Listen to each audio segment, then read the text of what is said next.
Nə vaxt ki, öz müəlliminə dəyər verir, o vaxtda ölkədə müəllim ölkənin təhsilinə dəyər verir, belə deyək.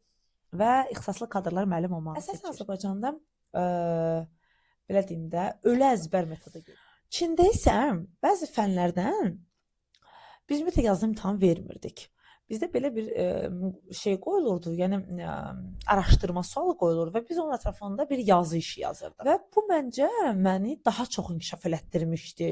Daha çox yox, müqayisə ilə çox inkişaf elətdirmişdi. İkinci bir fərq, ən önəmli fərqlərdən biri idi məncə, qayıb deyilən bir şey yox idi içində. Yəni sən o dərsə gəlib gəlməməyin tamamilə sənin özünə asılıdır və o dərsin sənə lazımlı olmağına asılıdır. Tələbənin o dərsdə iştirak edib, iştirak etməsə hörməti göstərmir. O dərsin keyfiyyətinin necə yüksək səviyyədə olub-olmadığını, diplom işi yazmaq belə yer və göy qədər birindən fərqli iki dənə məsələ idi. Mən ora gedib diplom işini yazanda mən başa düşdüm ki, Azərbaycanda yazdığım diplom işi deyilmiş və mən ümumiyyətlə diplom işi yazmağı bilmirmişəm.